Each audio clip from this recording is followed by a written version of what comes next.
ఇక పెరిగిన బంగారం వెండి ధరలకు సంబంధించి ఈరోజు డిస్కస్ చేద్దాం. మనతో పాటు బిజినెస్ అనలిస్ట్ మాధవి గారు జూమ్ లైవ్ లో సిద్ధంగా ఉన్నారు. నమస్తే అండి మాధవి గారు.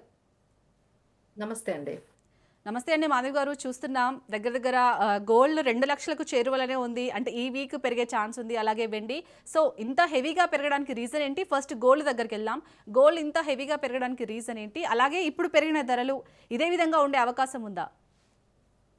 సో ఈ గోల్డ్ అనేది 46 ఇయర్స్‌లో ఎప్పుడు ఇంతలాగా ఒక్క మంత్‌లో అండి. మీరు జాన్యువరిలో చూసుకుంటే గోల్డ్ 28% అంటే దాదాపుగా 30% వరకు ఒక్క మంత్‌లో గోల్డ్ పెరగడం అనేది అది రికార్డ్ అండి. 46 ఇయర్స్‌లో ఎప్పుడు ఒకే మంత్‌లో ఇంత గోల్డ్ పెరగడం అనేది చూడలేదు. That we had seen in last జాన్యువరిలో గోల్డ్ ఈ విధంగా పెరిగింది. సో ఈ రీసెంట్‌గా పెరగడానికి కారణం అయితే నిన్న ఫెడ్ రేట్స్ అనేవి అన్‌చేంజ్డ్‌గా పెట్టారండి. అంటే వాళ్ళ మీనింగ్ ఏంటంటే ఇన్ఫ్లేషన్ ఇంకా పెరగబోతోంది. అందుకని మేము ఇంట్రెస్ట్ రేట్స్ తగ్గించటం లేదు. సో ఎంత ప్రెషర్ పెడుతున్నారంటే ట్రంప్, ఫెడ్, పవెల్ మీద ఇంట్రెస్ట్ రేట్స్ తగ్గించాలి. లేదు అంటే ఆయన మీద ఒక రకమైన ఇన్వెస్టిగేషన్ కూడా స్టార్ట్ చేశారు. ఆయన్ని పక్కకు పెట్టైనా ఇంట్రెస్ట్ రేట్స్ తగ్గించాలి అనేది ఆయన ఉద్దేశం. బట్ అది జరగకుండా ఇంట్రెస్ట్ రేట్స్ ని యథావిధిగా ఉంచారు. అంటే అక్కడ యుఎస్ లో ఇన్ఫ్లేషన్ అనేది ఇంకా ఫ్యూచర్ లో బికాస్ ఆఫ్ ఈ టారిఫ్స్ వల్ల ఫ్యూచర్ లో ఇప్పటికే యుఎస్ లో చాలా రేట్లు అనేవి అన్ని అన్ని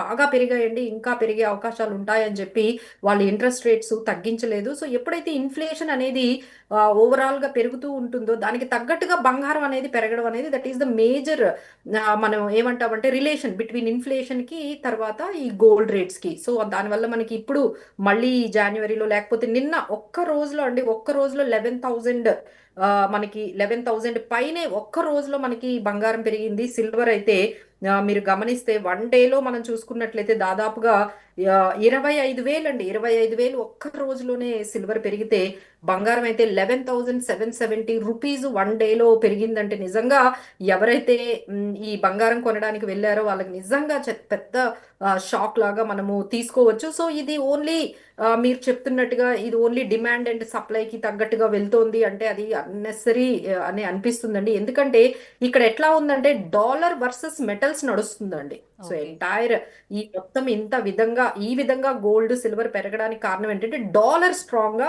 డాలర్ సేఫా లేకపోతే మెటల్స్ అయినా ఈ గోల్డ్ సిల్వర్ ఏది ఎక్కువగా స్ట్రాంగెస్ట్ అని ప్రూవ్ చేసుకోవడానికి నడుస్తున్న వార్ లాగా కనిపిస్తుందండి. This is a pure war between dollar and metals.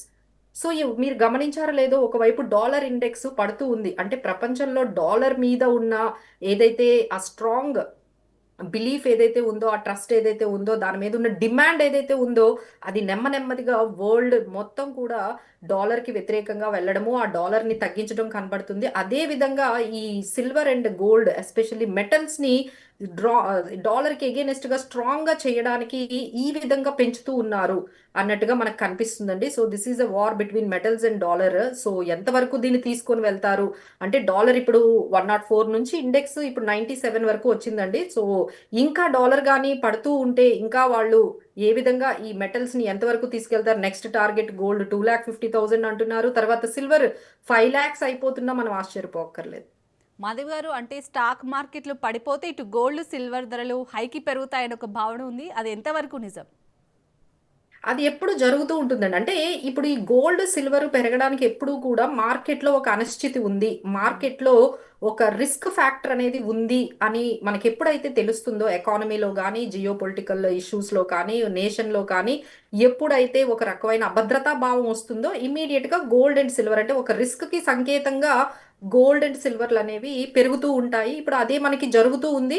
Yes. Like ఎక్కడైతే మనం చూసుకున్నామో ఇరాన్ యుఎస్ ఇష్యూస్ మీరు తీసుకోండి. అక్కడ కూడా ఆల్రెడీ వార్ సిచ్యువేషన్ అనేది అక్కడ ఆల్రెడీ స్టార్ట్ అయింది. ఒకవైపు గ్రీన్లాండ్ ఇష్యూ అది ఎంతవరకు తీసుకెళ్తారో ఈయనైతే ఎలా అయినా అంటే టారిఫ్స్ తో భయపెట్టైనా లేకపోతే డిఫెన్స్ ని యూజ్ చేసైనా గ్రీన్లాండ్ ని సొంతం చేసుకోవాలని ఆయన ముందుకు వెళ్తున్నారు. మొత్తం యూరోపియన్ యూనియన్ నేషన్స్ అన్నీ కూడా ఒకవైపు వచ్చి కూడా ఆయన ఆపలేకపోతున్నారు. సో ఇప్పుడు యుఎస్ వేసే ఈ టారిఫ్స్ వీళ్ళు చేసే మళ్ళీ రిటాలియేషన్ ఏ విధంగా ఉంటుంది. సో ఇప్పుడు వీళ్ళు కూడా ఈజీగా అయితే తీసుకోవట్లేదండి. యూరోపియన్ యూనియన్ నేషన్స్ కూడా డాలర్ ఏవైతే వాళ్ళ దగ్గర యుఎస్ ట్రెజరీ అంటే 40% యుఎస్ బాండ్స్ అన్ని కూడా యూరోపియన్ నేషన్స్ వాళ్ళు కొనిపెట్టుకున్నారు వాళ్ళ సేఫ్టీ కోసం అని. ఎస్. ఇప్పుడు వాళ్ళు ఏమంటున్నారంటే we will sell all these US treasury bonds అన్ని కూడా మేము అమ్మేస్తాము అంటున్నారు. సో ఒక్కసారిగా ఇలాంటి డిస్ట్రప్షన్స్, అంటే ఒక రకమైన అనిశ్చితి అనేది మార్కెట్లో నడుస్తుందండి. సో ఈయన టారిఫ్స్ యూరోపియన్ యూనియన్ మీద వేయడము, వాళ్ళు ఇమీడియట్ గా వాళ్ళ దగ్గర ఉన్న ఈ యుఎస్ బాండ్స్ అన్ని కూడా సెల్ చేస్తే మార్కెట్లో ఎలాంటి ఒడిదుడుకులు వస్తాయో మీరు అర్థం చేసుకోగలరు. సో ఆ ఇంపాక్ట్ అంతా ఏమవుతుందంటే ఈ స్టాక్ మార్కెట్స్ అన్ని కూడా లైక్ అనిశ్చితికి, తర్వాత ఈ గోల్డ్ అండ్ సిల్వర్లు అనేవి పెరగడానికి ఉంటున్నాయండి. సో మేబీ మీరు ఫ్యూచర్లో ఇలాంటి వార్తలన్నీ కూడా మీరు చూడొచ్చు. సో దానికి ముందుకు సంకేతంగానే ఈ గోల్డ్ అండ్ సిల్వర్ లోనే మొత్తం కేజీలు కేజీలు అందరూ కూడా ఇన్వెస్ట్ చేసి ఈ భయంతో పెట్టుకుంటున్నారు. అందుకనే ఈ విధంగా పెరుగుతుందండి. యా మాధవి గారు, ఇప్పుడున్న సిచ్యుయేషన్లో ఇటు గోల్డ్ పై ఇన్వెస్ట్ చేయడం ఎంతవరకు సేఫ్ అనుకోవచ్చు? అంటే ఒకేసారి అంటే ఇంత పెరుగుతుంది అంటే మనం అన్నీ కూడా అమ్మేసుకొని గోల్డ్ సిల్వర్ లో పెట్టుకోవాలి అనే ఉద్దేశం అయితే అస్సలు కాదండి. అంటే మీ దగ్గర ఉన్న ఏవైతే మీ దగ్గర ప్లాట్, చాలా మంది మేము చూస్తూ ఉన్నాము, వాళ్ళ దగ్గర ఉన్న అసెట్స్ ని కూడా కొంత అమ్మేసైనా గోల్డ్ అండ్ సిల్వర్ లో కేజీల్లో కొనాలి ఆ, అనే సిచ్యువేషన్ కి వచ్చేసారు. అంత ర్యాపిడ్ గా అయితే మీరు చేయాల్సిన అవసరం లేదండి. ఎందుకంటే ఇది అనిశ్చితి అనేది ఎంతవరకు, మనం ఎంతవరకు అంటే మీరు ఇన్వెస్ట్మెంట్స్ అనేవి ఎంత పర్సంటేజ్ వరకు పెట్టుకోవాలో అంతవరకే పెట్టాలి. కానీ లోన్ తెచ్చి, చాలా మంది మేము ఇది కూడా గమనించామండి, బయట పర్సనల్ లోన్లు కూడా తెచ్చుకొని ఇంకేదైనా లోన్లు తెచ్చి సిల్వర్ లో పెడుతున్నారు. ఎందుకంటే షార్ట్ టర్మ్ గెయిన్స్ రావాలని పెడుతున్నారు. These are all very unsafe అండి. ఎందుకంటే మీరు ఒక్కసారి పెట్టిన తర్వాత అది 20-30% మీకు పడిపోతుంది. పడిపోయిన వెంటనే మళ్ళీ మీరు ఆ పర్టికులర్ టెన్షన్ లో చాలా మంది అమ్మేస్తున్నారు. ఏం చేయాలో అర్థం కావట్లేదు వాళ్ళకి. సో ఇలాంటి స్పెక్యులేటివ్ ఐడియాస్ తో అయితే దూరంగా ఉండండి. ఎవరైతే లాంగ్ టర్మ్ కి పెట్టుకుంటున్నామో పర్వాలేదు, మేము ఒక 5 years మేము వెయిట్ చేస్తాము, 5 years లేకపోతే 4 years మేము గోల్డ్ అండ్ సిల్వర్ లో ఉంటాము అంటే వాళ్ళకి అస్సలు భయపడాల్సిన అవసరం లేదండి. కానీ 1 month కి తెచ్చి మేము